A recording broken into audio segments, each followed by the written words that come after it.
Hello and welcome to the Leaving San Diego podcast. This is the place where we check out where San Diegans are moving, investing, buying a second home, or a vacation home. Come on. Today we're going to Colorado Springs, home of the Air Force Academy, Elvira, and the Great Outdoors. Our tour guide today is Jeff Johnson. He's the CEO of the Johnson team, and that's Colorado Springs' #1 residential real estate team. Let's see why Jeff loves his city so much. Let's go.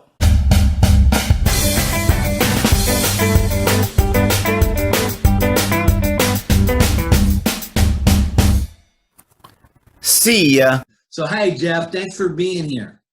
Yeah, absolutely. You ready to get into this? I'm ready. All right, fantastic. Let's go. 2006, what brought you guys there? We've always wanted to come here. We just wanted to come to Colorado. I'm from the Chicago area. So, okay. Yeah, so I started out there, but it was always my dream to get out in the mountains. It was my parents' dream. I left when I was 18, went to Wyoming, met my wife there, and then eventually ended up in Denver. That was too much for us, so we came to Colorado Springs. It's kind of a happy medium. Right on, right on. You know what? I was stationed in Denver for a while, and the weather, even when it was cold, was very acceptable. It was right. like It doesn't feel as cold. Yep. You could get away with a hat, long sleeve shirt, and gloves Yep. when it was snowing. All righty. So now, why do you love the city so much? It's kind of the I guess a lot of people will call it I've been calling it that forever. I like to think I started it, but I probably didn't. But we all call it like the big little city. It got almost everything a big city would have. Our downtown's growing. There's stuff happening there. It's fun. I mean, it's not like there's not as much as Denver going on downtown, but it's getting there. They're trying to make it into a destination so people don't go to Denver. They stay home. Sure. In Springs, and it's getting there. So there's stuff downtown, good restaurants. There's just starting to be more activities. They're building a stadium. I mean, they're doing a lot that's going to be now downtown. A stadium for the Air Force Academy or what? No, it's going to be, I'm not even 100% sure. It's what teams are going to be playing there, but it won't be pro teams playing there, but it'll be like our Sky Sox, baseball team out east. Their stadiums out there. Well, now they're called the Vibes. That's what it is. They're like a s'more, the mascot's a s'more, and they're called the Vibes. It used to be. Right on. I mean, really, for me, it's the mountains. There's nowhere where you can. I mean, really, no major cities that are that close to the mountains. I mean, Denver, you got a farther drive than that. Even Boulder, I mean, you're like right up against the mountains. You're right there. And even if you're on the far east side of town, it's still a 20-minute drive. But you can literally live in houses that are on the mountains if you're west of I-25. All right. Well, now speaking of mountains, I hear you like to bike. I do. Yep. And last time we talked a couple weeks ago, you were just finishing up on a track in your backyard. Yeah. We brought in 150 tons of fill and built berms and jumps and all that. And that's the northern side of Colorado Springs, Black Forest up there. So it's all Ponderosas and.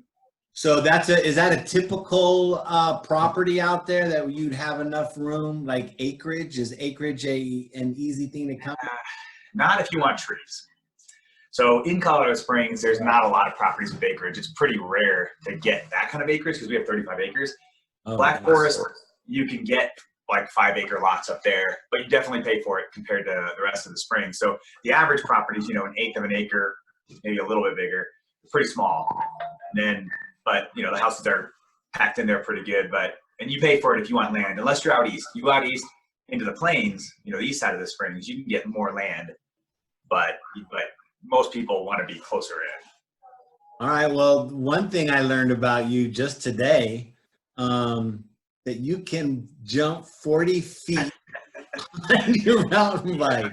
Mm-hmm. Now, did you discover that on accident? Like, was something chasing you, like a mountain lion? Well, what happened? Funny that you say that. It was kind of an accident. I meant to jump, but I didn't realize how far we were going to go.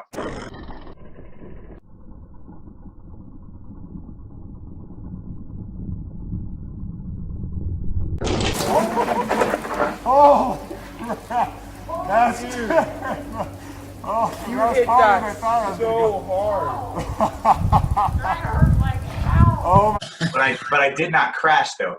But I was out with my nephew, and I volunteer with ninth graders at my church, so I had one of them out there with me too. We had Cool. cool thing is we had like 4 video cameras set up on this jump, because we're like, if we're gonna crash and eat it, like we want this on video. Absolutely. And one of my team members on my team, he went with me the time before that to Keystone, and he broke his collarbone, 3 ribs in his back, punctured his lung, and had a severe concussion. Oh no, I was talking to him. Yeah. No, I called him. I said, "Hey man, I'm just checking in." He goes, "Hey, I'm sorry to get back to you." Like he got back to me the next day. It was late, but hey man, I'm sorry I didn't get back to you. I'm in the hospital. We were like, dude, stop calling your clients. We'll call them. And he was so he's a rock star. He literally, his problem was he had short-term memory issues for like 5 days, 4 or 5 days. And so he would keep calling the clients and having the same conversation with them. And so they thought his clients loved him. So they were kind of like more like worried about him, and also kind of thought that was funny. And because we had all called him, like I was calling his clients and saying, "Hey, call me until we tell you different." He's in the hospital, but his wife couldn't get his phone from him, so he wouldn't let her go. So he kept calling him and would forget had that prior conversation. So, well, I guess you picked a good team. Yeah, we got good people. That says something about you. So now, what's the biggest industry there? What kind of jobs are people doing there? Man, obviously our military presence is big because there's, I think it's 5 major military installations around the Springs. That's probably the one that everybody knows. Okay. We've got Schriever out east. We've got Peterson, the Air Force Academy. And then we have there's actually a presence of every military branch here in the Springs. But then we have Fort Carson's the big one. We've got up on Cheyenne Mountain, that base up there. I mean, so we're just surrounded. The whole city is literally surrounded by military. So that's probably the biggest one. We've got some tech here. A lot of it is service industry too, because there's a lot of tourism here. Nice. Yeah. Mountain bikers, I hear. Yeah. There's a lot of it. You were asking why I like Colorado Springs. It's just the outdoors. There's a lot of people here who don't do anything outside, which really surprises me. But if you like it outside, I mean, there's camping right out your back door. There's hiking, biking. Like if you have motorcycles, there's places to go for that, like dirt bikes. There's 4x4 roads all over. I mean, there's anything you want to do. If you don't want to hear the noise, there's hiking only trails. I mean, there's everything you want. Yeah.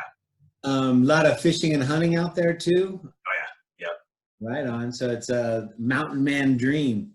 It is, and it has the city too. Like my wife grew up in Wyoming, so she really wanted to go back to Wyoming, and this was kind of like a compromise. I grew up in Chicago. I didn't want a city as big as Chicago. I got out of there as soon as I could, but this is it's a good compromise between not too big of a city, but you have everything you need. Yeah, a couple 100,000 people somewhere's in there. No, we've got, if you count like in El Paso County, we've got about 500,000. That's bigger than I thought. Yeah, and there's not really. It is really just Colorado Springs because we don't have any other. So we're not like Denver where there's a whole bunch of suburbs. So it really is within the Springs, and there's a few little outliers out there. But yeah, in El Paso, it's bigger than most people think. That's a proper, mid-sized to small city. Yeah, not a town anymore. Okay, right on. Okay, so let's jump into some real estate. Sure. You were saying your median home price there is $330. Wow, that's fantastic. I know. Taxes are low too. It's ridiculous. Now that gets you. What does that get you? That gets you into an area. You could get it. Bad neighborhoods there. I don't know. It gets you into a neighborhood that's clearly a neighborhood. Houses are close together. You're not going to be there's obviously it really depends because where you want to live, because that's why everyone says location is everything, right? So depending on what part of town you were in, there's some parts you can't get into. Like really north of Woodman, it gets really hard. Woodman's kind of like a dividing line. You get above Woodman and all the prices go up. But so the northern part of town, the farther north you go, the more expensive it gets. Okay. And also west of I-25 is more expensive because you're right up against the mountains over there. And then downtown, obviously more expensive. Old Colorado City is almost like a second downtown. It's like a touristy downtown where it's all, late 1800, early 1900 houses and just a big strip of, built in the early 1900s people stores. love those. Those are the ones Yep. that show up on HGTV and all that. Yeah, and then Manitou is actually a part of it. So, and it's all in the west, kind of central west side of Colorado Springs. And then you get like Old Colorado City keeps going west up into the mountains basically, and then right off of Old Colorado City you have Manitou, which is actually a separate city or separate town, but it's really part of Colorado Springs. It's really small, but I mean that's where like it's known as like the hippie spot. It's totally still it's still all touristy, like really cool shops and everything. But I mean you can sell recreational marijuana there. You can't in Colorado Springs, so everyone goes there. So it's a very different. You cross into that, and it's a really different feel. But it's a neat tourist area still that everybody goes. It's got the incline there where if people ever look that up, people come to the incline from around the world. It's crazy. It used to be technically illegal. Like when Outdoor Magazine published it, they said the best illegal hiking spot to go, and like because technically they still said no trespassing, but no one ever enforced it. So now, when you say incline, what is that? What are you If you talking? Google the incline, it would pop up. Like it's literally an old. I think it went to the top of Pikes Peak at one point, but it's straight up the mountain. Like now there's a train that goes and it goes like this, but so it's all the old railroad ties going up. But I mean, there's parts of it that are probably a 40-degree angle going up. So it's not a hike; it's mountain climbing more. It's a workout, and there were people who would train, like Olympians would come out there and train going up and down it. And now they've made it legal, and there's parking for it, and you can go. But I mean, everyone did it anyway. Yeah, Yeah, right. So, and up at the top, they have the restaurant up there and all that, and if you go all the way to the top, but that's out of Manitou, so it's neat. Okay. So now San Diego's median home price $580-ish, $590. Mm-hmm. Are we in your neighborhood with 35 acres, or maybe not yet? Where do you Well, for that? so in Black Forest, a 5-acre piece of just land would cost about $250 to $300, and because we paid $675 a few years ago for that, and it was a steal. Like I saw it when it first. We've been looking for a while, and I saw when it first popped on, and I tried to get him to drop and go. I offered 50,000 under. They counted back full, and I signed it as fast as I could. Like it was a steal for that. Yeah, don't mess around. That's a good advice, people. Don't mess around when you find something you like. Yeah, like it. Yeah, it was. So it's unusual to find that, first of all, which is why we jumped on it so quick. But you can get 5-acre lots with older homes on it in that price range up there. But they're not going to be a real big home, and they're going to be older. They might be updated, but they're not going to be a newer home. Are some of the downtown, like the newer condos, townhomes, whatever, are any of those high end enough to be like in the 590s or anything like that? Okay. Yeah, there's a number of spots there's a few different spots getting built up now like that, but especially, so downtown, that area is changing so fast. So if anyone's interested in investing, I'm gonna be buying as fast as I can properties along Memorial Park, because it's pretty sketchy over there now, but it's any type of property you're gonna buy up, existing houses or just land, or there's no more land. It's existing houses, but it's gonna gentrify over there.